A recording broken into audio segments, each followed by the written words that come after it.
Feeding the ducks. It's Friday, March 24th, 2022. We're live from Studio 5, feeding the ducks. I think this is a way better outro song here. I'm gonna have to bring it up with Mr. Asseo. I hope everybody is excited for the weekend. Sounds like a slam poetry thing here. You can follow my shows on YouTube. Cash donations, cash tips. And let's get into the show. I wonder how many people would watch this if we talked basketball for a whole hour. We just had this looping. All right. Anyways, pretty terrible night in basketball. It's a pretty boring week in basketball in general. Outside of, I guess, college last night was pretty fun. I'm sure Mr. Asseo is going to have some words on it. But, personally, the NBA didn't really do too much for me. I think the storylines are cooler than what's actually going on right now. Like, the idea of Clippers Thunder is this great game. The Thunder are fighting for the play-in. Let's pull up the NBA standings. They were just ranked, the 7th seed. It was looking like, maybe they could get into the 6th seed. Kawhi Leonard, Russell Westbrook, Paul George is out for the rest of the regular season, and you're thinking, this is going to be a great game, man. Maybe OKC can rattle it off, get the win, and try and take over the Clippers, who are currently in the 5th spot. It wasn't even close. I guess it was close for a little bit, but at the end of the day, the Clippers, they blew out the OKC Thunder. And, we also had the Magic Knicks game. I don't know. I guess the whole overall point is this. And so now basically, and the Cavs Nets, obviously, which was the great game, and we'll talk about it when Cyro gets here.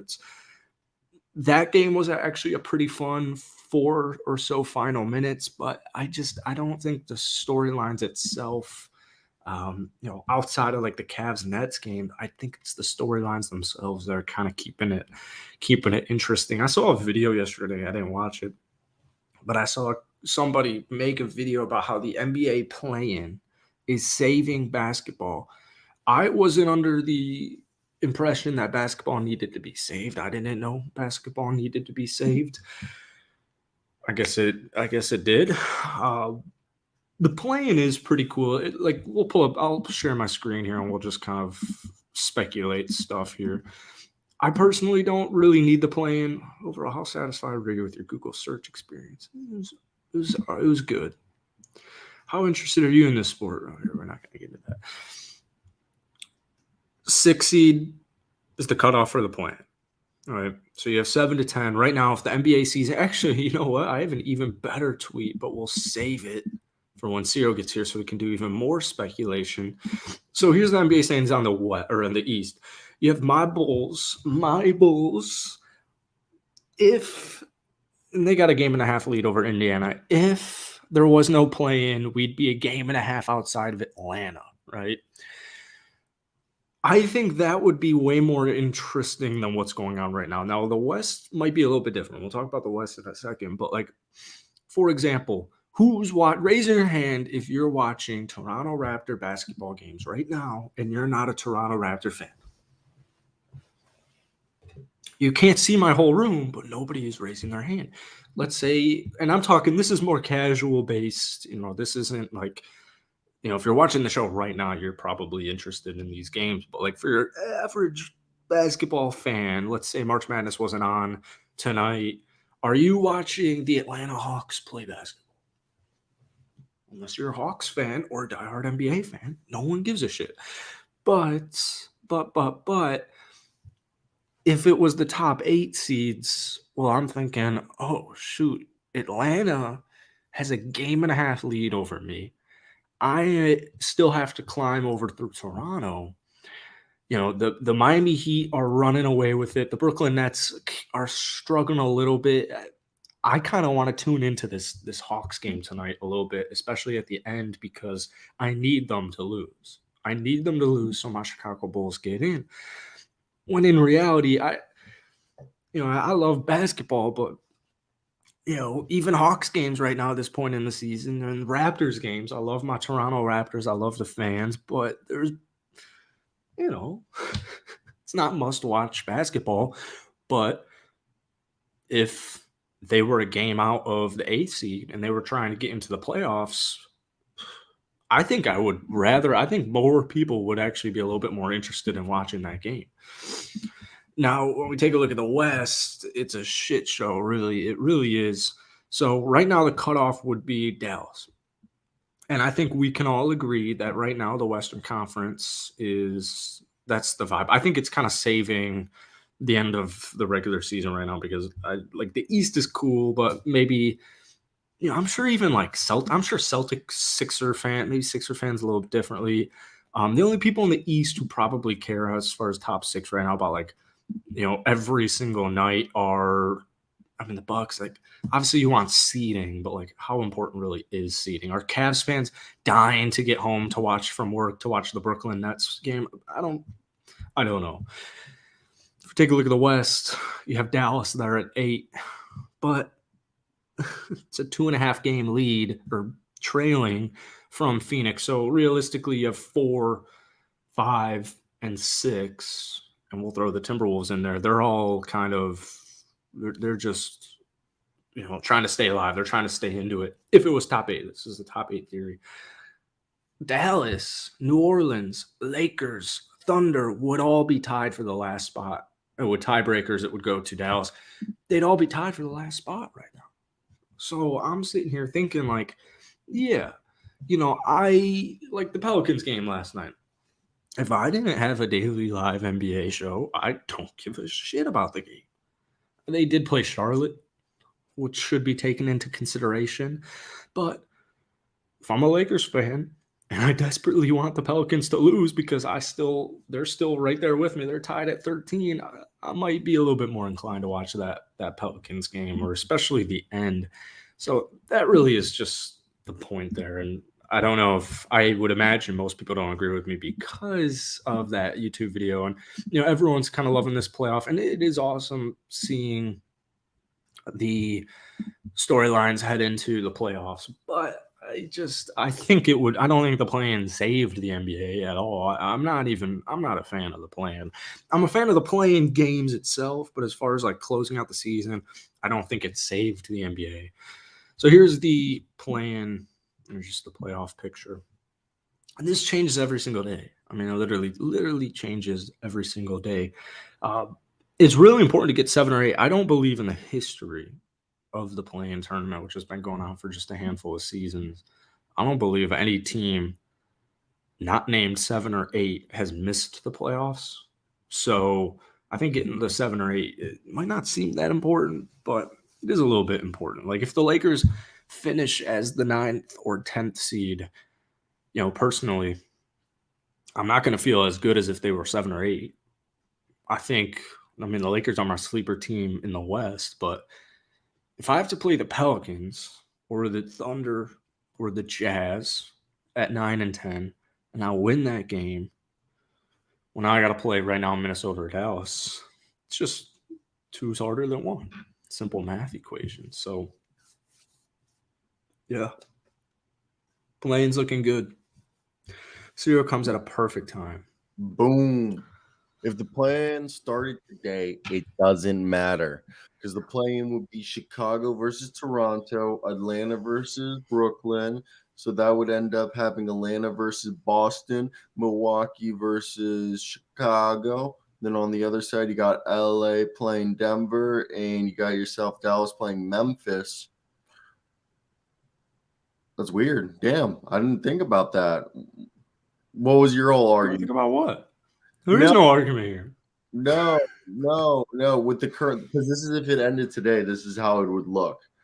Yeah, and it'll look, 15 hours from now, it'll look completely different. I just went on a whole hypothetical rant of why the play-in did not save the NBA, because I saw a video from a big-time YouTuber on why the play-in tournament saved the NBA, and I don't view that's the case at all. I don't I think it think, saved the NBA. It just made it but higher why? So, all stakes. right, so let's go. We'll continue with this point, and I'll bring up my theory real quick, because I don't see that in any world. I So agree. the East is a better example here. So I'm a Chicago Bulls fan. Why on earth would I watch the Raptors or Atlanta Hawks play right now? I actually have no interest in watching either of those teams play.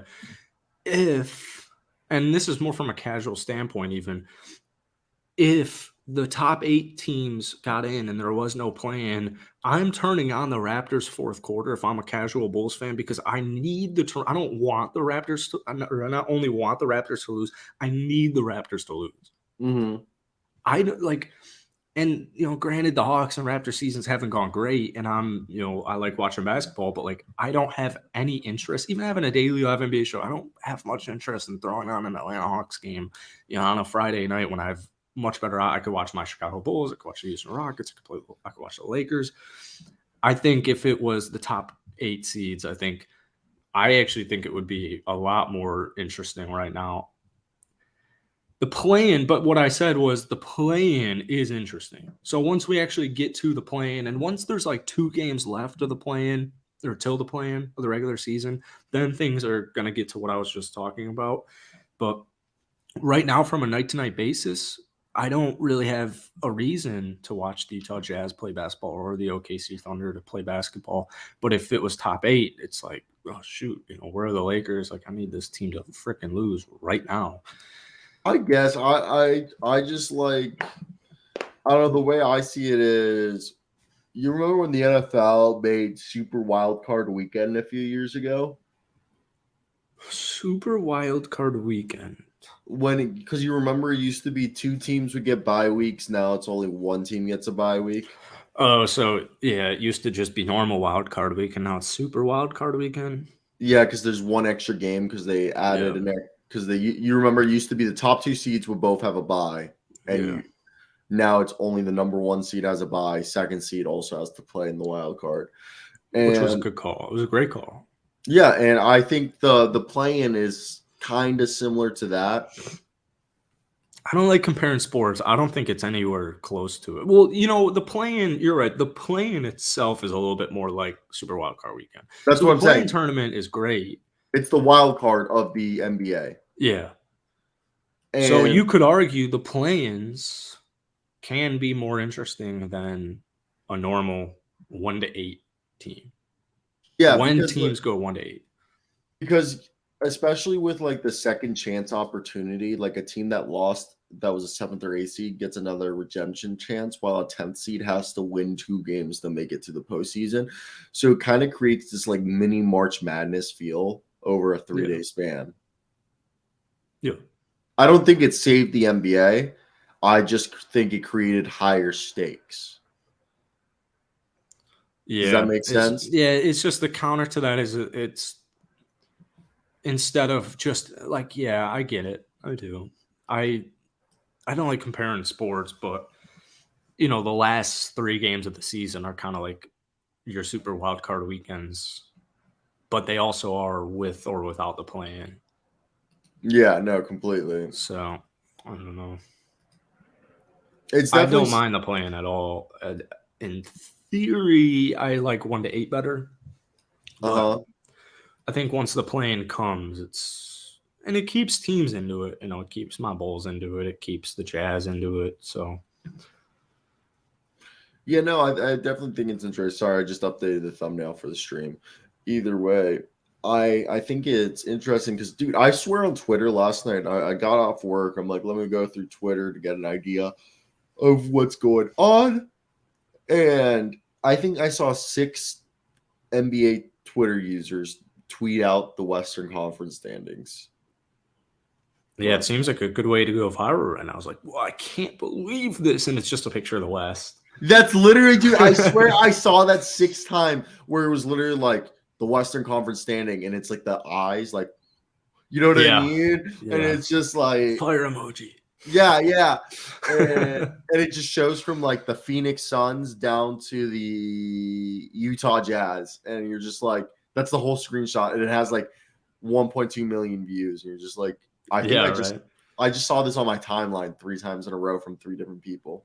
Have we been so depraved of close standings? Because the West looked so different last year. Well, I think it's the fact that we never ever had 12 excluding 12 because they're a half game back, but like include from 7 to 11, everyone's basically within, or 11 7 through 12, you're basically everyone's through 1.5 games of each other. Really one game. Everyone's one game within each other. Well, then you move from 6 to 4, everyone there again, half a game or a game behind. It's like eerily close. Like basically you can't lose 2 games in a row or you're out the playoffs. Yeah. So last year, for example, the Eastern Conference playoffs, you had the Charlotte Hornets. Quick round of applause. They were the 10th seed, and the New York Knicks were the 11th seed. You want to guess the differential there, the games behind that the Knicks were to the Hornets? Didn't they sweep them? No, Charlotte was the 10th seed. The Knicks were the 11th seed. At the end of the regular season, guess how many games back the Knicks were from getting into the play-in? Oh, like 15. Whoa, no. 15 game? No, okay. I think I confused you. My point is the Knicks were the 11th seed last year, and they were 6 games behind the play-in of Charlotte as the 10th seed. Did Charlotte go 42-42 last year? They went 43 and 39, and the Knicks went 37 and 45. So it wasn't even like, if you're an Eastern Conference fan, it's not like, oh, shoot, can my Bulls make the playoffs? It's like, oh, okay, we have the 10. We have the 10 we don't seeds talk right about? now. How weird it was, Charlotte. Like, I understood why they fired James Borrego, but they fired James Borrego after he improved every year, basically. I know they went back-to-back years to the play-in, but, like, they took a step backward. They took a huge step backward, yeah.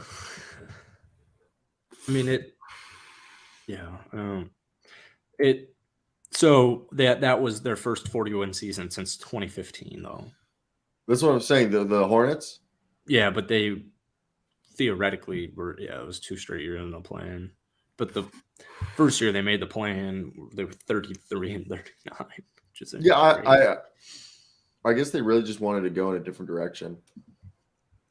Yeah, I guess they're like, this isn't working at all.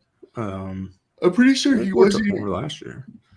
I'm pretty sure they didn't even fire him. I think his contract expired, and they're like, nah. It's just like, just let him walk. No, we're chilling.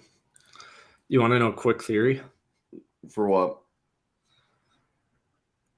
The Houston Rockets? Yeah, go for it.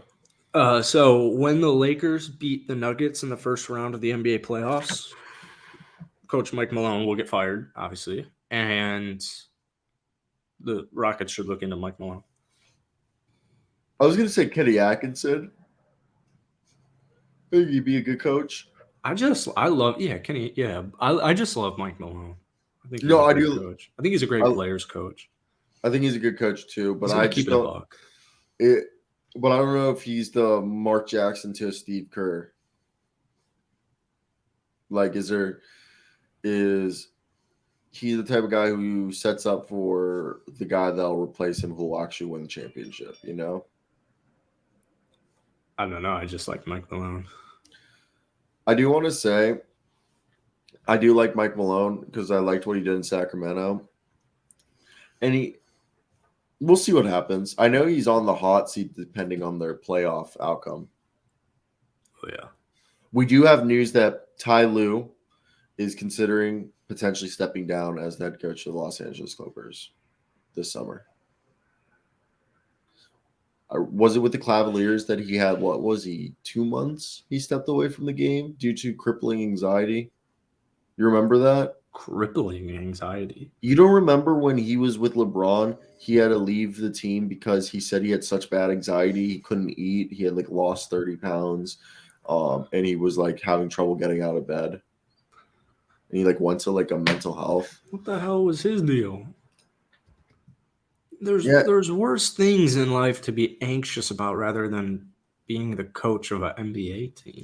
yeah. On March 19th, 2018, Ty Lue announced he would take a leave of absence, citing reoccurring chest pain. And like from what I remember, the reoccurring chest pain was due to anxiety, like being stressed. And yeah, so we don't. So and like from what I'm saying is, we don't know if he would step away to be an assistant coach, or he would just step away for good. But depending on how the season turns out, it seems like Ty Lue might be on his way out by choice.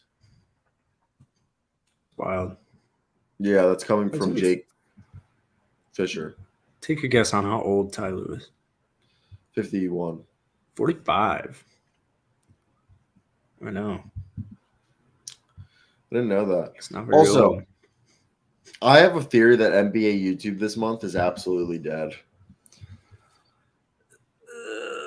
I mean, maybe just for us. No, my personal channel, bro. Yeah, but you cover news, man. There's no news going on right now. No, I don't cover news. I do other shit too.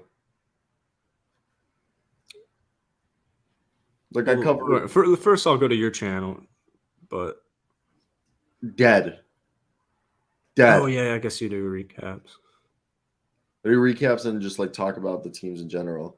I do news. Go to somebody I know does well usually. Well, I was talking with S Hoops and he was having the same thing. He's like, none of my videos are breaking 100 views. And he has also a couple like multi-thousand subscribers. Who is that? S Hoops. S Hoops. The NBA channels I'm looking at right now are doing just fine. I guess a little bit better than, I don't know who else. I can't find this guy, but you know, 3 Cone's doing well. Rusty's doing well. Let's check Kenny. I don't think Kenny could do bad. Yeah, Kenny's doing great. Yeah, those guys could do no wrong. There's 0 people in here right now. I don't like hosting the show because when they do bad, like you were gone for the first 10 minutes and there was like 1 person in here and it was me on my phone in the show the whole time. So I'm like, oh yeah, the 1 viewer is me. No, I get you. Because when you're the host, I don't see it. No, I get you. And did you don't have the access to stream this one on Twitter? Did you stream this on Twitter? No, all right. Yeah, no, I posted 11 videos last night, and typically my 48-hour like number that I try to keep at is at least a minimum of 10,000 views. Every 48 hours, I try to always have 10K. Oh my goodness. So it's usually 8 to 10K, bro. I posted 11 videos and went from 7,000 to 5,000 views. I lost views after posting. Good still. 5,000 views in past 48 hours. Yeah, it's terrible. It's pretty solid. No, I'm trying to do like 8,000 views a day. Yeah. But no, what? Fuck you. So put on a Miami Heat thing.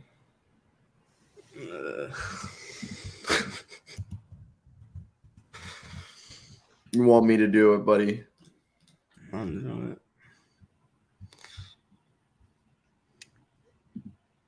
Yeah, I'll do this one. Oh, of course you have to pay for it.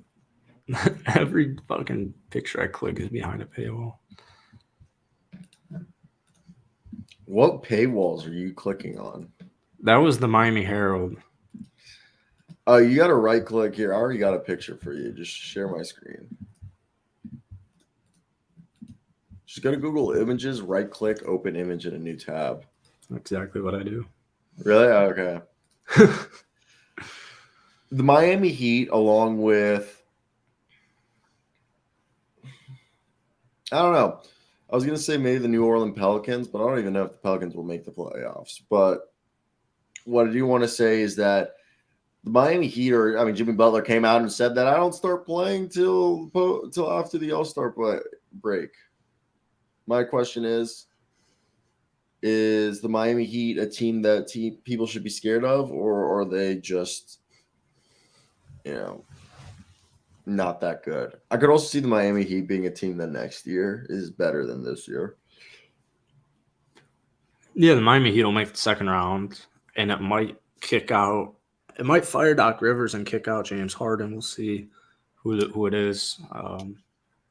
They could go to the conference finals. I don't think they'll make it to the NBA finals, but I think they definitely could, like you said, shock the Sixers in the second round or the Knicks or somebody. And I think they'll get to 5. So who are they currently matched up? Philly. But they're a game and a half outside of the Knicks, who have lost 3 straight. So they could get to 5 really easily.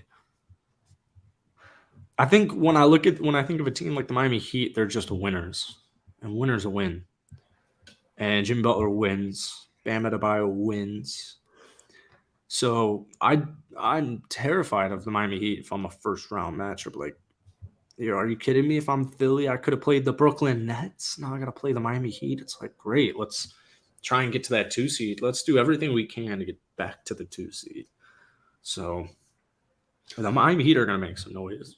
And Miami Heat, Jimmy Butler said he's like, all we need is the 6 seed. He's like, yeah, all we need is a seed, and we'll be fine. And I agree. Also, Kyle Lowry hasn't been terrible, like, since returning. The Miami Heat. Well, I feel like what?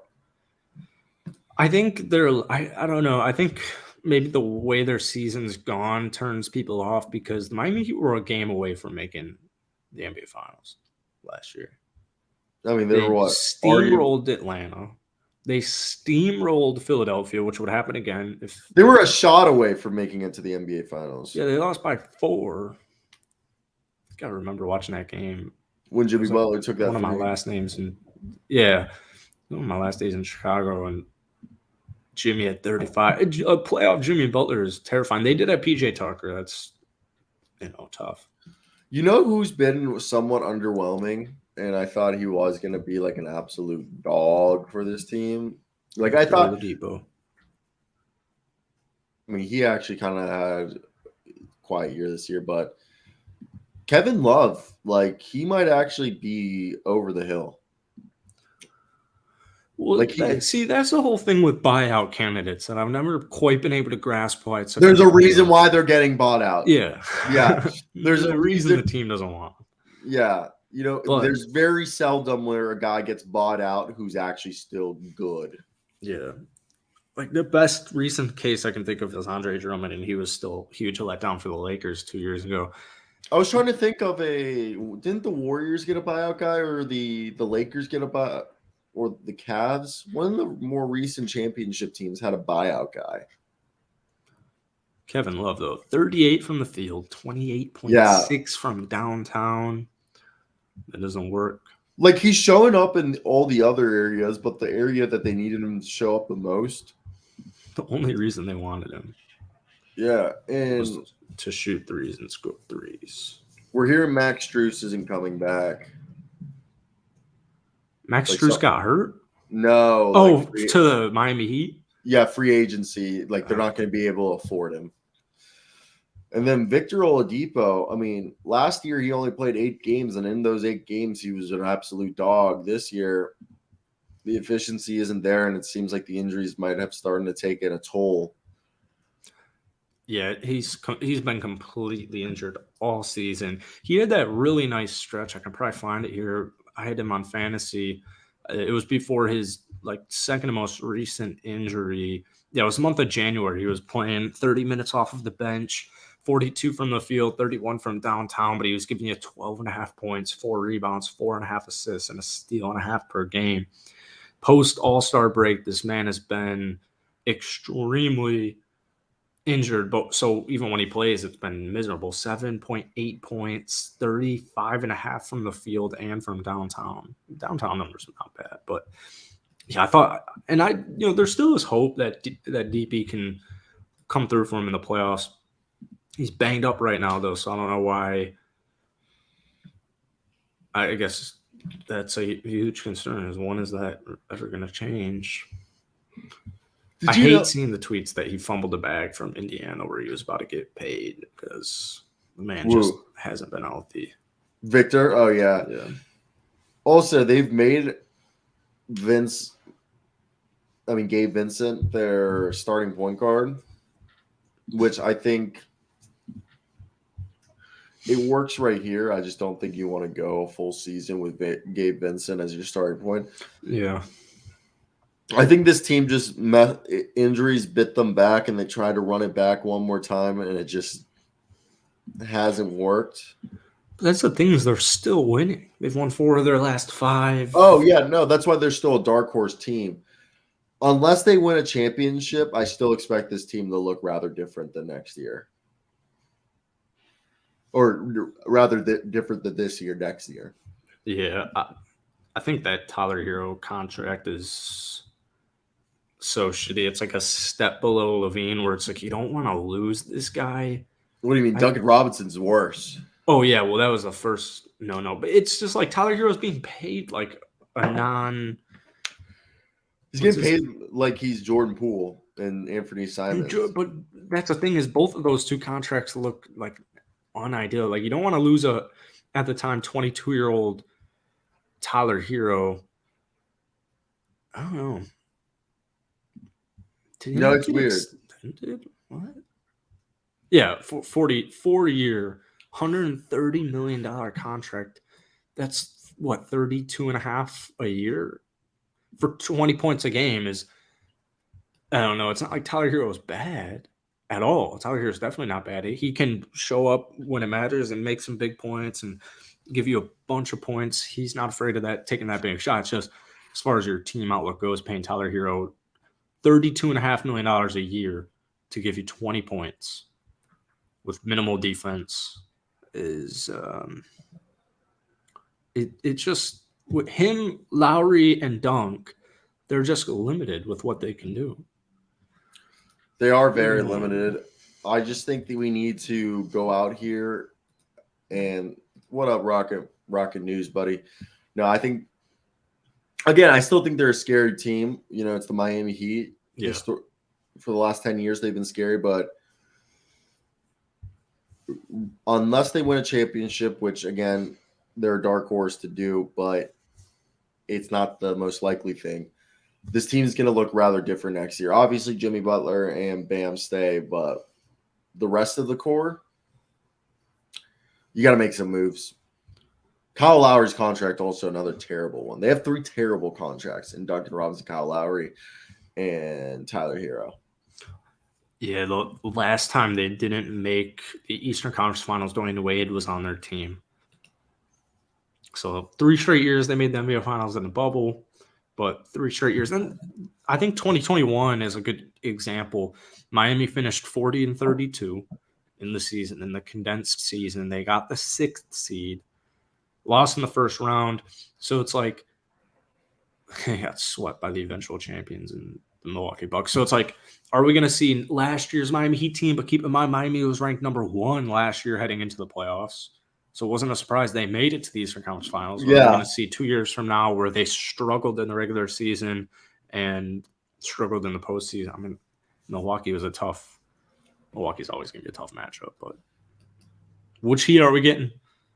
Yeah, which team are we getting? It's definitely interesting to see. You talk Cavs yet? No. All right, let's get Cavaliers real quick. The Brooklyn Nets are a scary playoff team. I regret saying that last night. I thought we were gonna have a different series of events. No, that was a crazy. The Cavs were up 9 points with 4 to play. The Celtics. The more the news comes out, Jaylen Brown is definitely leaving Boston. I don't think there's any world Jaylen Brown comes back to Boston. No, and I made a video about it yesterday. He's an Atlanta guy. Plus, let's They're be honest. monitoring it. Let's be honest. Boston, like, regardless of money and all that, Jaylen Brown's an activist, and even that, I'm like, there's black people in Boston, but like, the most ethnically diverse majority of people look like me. You know, like Persians and stuff, like the Boston Bomber and shit. Those are the type of people Jaylen Brown's trying to kick it with. He's trying to kick it with like other black people, other like-minded black people. Like, that's not even me being racist. Like, that's why he wants to go to Atlanta. That's why we're here in Dallas. He wants to go and be in a city where he can be an activist and make change and be a black community leader. And you know, he wants to kick it with other black people. He's not trying to be in white Boston. I don't think that's the case. Like besides like the basketball aspect, we're talking straight off the court. Like Jaylen Brown, what he wants to be out off the court basketball wise, Boston does not provide him. People don't realize, again, we talked about it yesterday. He went to Cal. He's a college graduate. And for him, what he is as an activist and what he does off the court means more to him than what he does on the court. And that's why, A, I believe Atlanta is where he's going. But B, I believe he's a guy that, you know, basically for the black community. He wants to be somewhere where there's a strong black community where he can make a change and be a leader. You can make a change and be a leader in Boston. I don't see this affecting Marcus Smart. I think it's because, yeah, I'm sure he wants to go home. And maybe that plays a role, but I think the big role Jaylen is Brown wants to his be team like, doesn't want him. His team wanted Kevin Durant. His team doesn't view him as untouchable. He wants to go somewhere where he's untouchable and appreciated on his team and in his community. And you're right, the Celtics fans certainly don't help his case. You saw Paul George say he got like dozens of death threats every season when he was with Boston. Like, Boston fans are completely ruthless. I think Boston fans are going to be ruthless to white or black. I think, you know, the outspoken minority, the 10% of shitty Celtics fans, are not going to be. Yeah, they're not. Here's something funny. I think this is Jaylen Brown for Pirtle. Go for it. Doesn't that look like Jaylen Brown? I don't think he has that hair, though.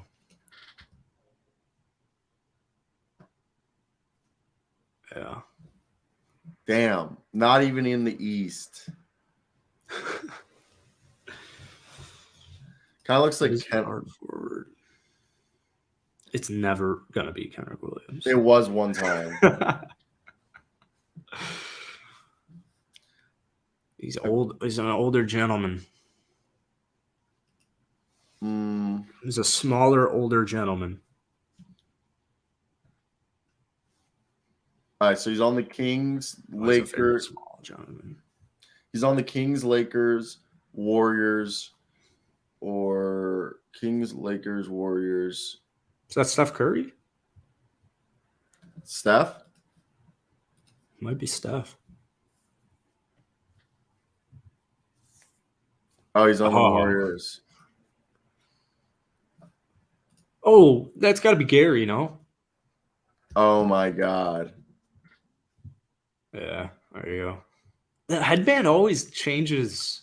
The way they look. The way that they look. It throws you off because it pushes their hair and it makes them have like this weird cone head. Oh, he's got rising hair. But with white guys, you can tell when they have the headband on in the pics. It's usually with like black guys or guys with like curly or shorter hair because it makes their hair weirder. But like with like Kevin Huerter, you can tell he has like white people hair that gets cut off by something. Oh, yeah, I heard it was yesterday. I wasn't even close. Donovan Mitchell in the Cavs. Mitchell the Mitchell? Are they contenders? We're about to find out, man. I'll stand by it. We all know it. This team's going as far as Donovan Mitchell allows them to. Yeah, but they're a good enough team to get out of the first round, no doubt. I mean, DG couldn't make a shot last night. Evan Mobley is so freaking dope. But this is Evan why they Mobley got is so Donovan Mitchell. When exactly. But it's just, how far can Donovan Mitchell take you? We're about to find out in the second round of the playoffs is when we'll find that out. Will Isaac Okoro, Jetty Osman, and Karis LeVert bite you in the, will your depth be enough? Isaac Okoro on the road with the game-winning 3. This sounds so shitty to say. I think the Heat have a better chance of going farther than Cleveland. But I feel that. it doesn't weird. make sense. Yeah, it doesn't logically. I think it's because really make they have the experience. Yeah, they got that experience. We know what Jimmy's going to do in the playoffs. Yeah. We know what Bam's going to do in the playoffs. I'm not quite sure because most realistically, what happens is this: Donovan Mitchell drops 40 a night in the first round of the playoffs. They easily get through New York or Miami or whoever they end up playing. But then you're going to have the matchup against Milwaukee. And then they tell you, oh, Donovan, you can score 50 points a night. We're just going to tell Evan Mobley, Jared Allen, and Darius Garland, the rest of the boys, try to make a shot. Exactly. Kind of how their defense matches up enough where they'll lose in like 6. Yeah, no, and it gives you enough. Their team still gives you enough hope where you're thinking, maybe if a couple things go our way, maybe if we can win one game on the road against Milwaukee, we got something. The playoff series doesn't start till a team wins on the road. So, yeah. But we saw Donovan Mitchell, 3-4 years in a row, get sent home early after being like one of the best regular season teams and the best defense. I do think the Cavs are much better suited in the playoffs than the Utah Jazz, so that's certainly in his favor. It's just second round matchup which worries me for Cleveland. I agree. It's still a really young team. Either way, I do have to hit it here. I got to get to work at 9:30. It's 9:44, dude. It's 8:45. Yeah, I'm gonna end it. No, you're good. You're good. Time to hit the drawing board. It is, but I'm looking at it. It's just the NBA right now is at an all-time low. What I am stoked for is in a week when we start doing our playoff predictions, because last year I did every series. As soon as the last series end, I would do a series prediction video, and each of those videos would get like 5,000 views. Yeah, those are fun. Yeah, because you just go, all right, it's like a 5, 6, 8-minute video of you doing a series where you talk both sides how they win, and then the last end of the video you just say your prediction. Yeah. All right, I'm gonna go. I do have to go. I still have to put a shirt on. Ciao. All right, ladies and gentlemen, boys and girls, thanks for watching. We're back at it Monday, and hopefully there's some better news going on right now. I was gonna make a video on DJ for Rockets Daily. I love the move. Sucks for Ty, but he wasn't gonna play anyways. Apparently, shout out Steven Silas. But I'll do a podcast for Let's Talk Rockets on the weekend, so I'll discuss it there. Appreciate you, Chris, holding the chat down today, and we'll see you guys on Monday.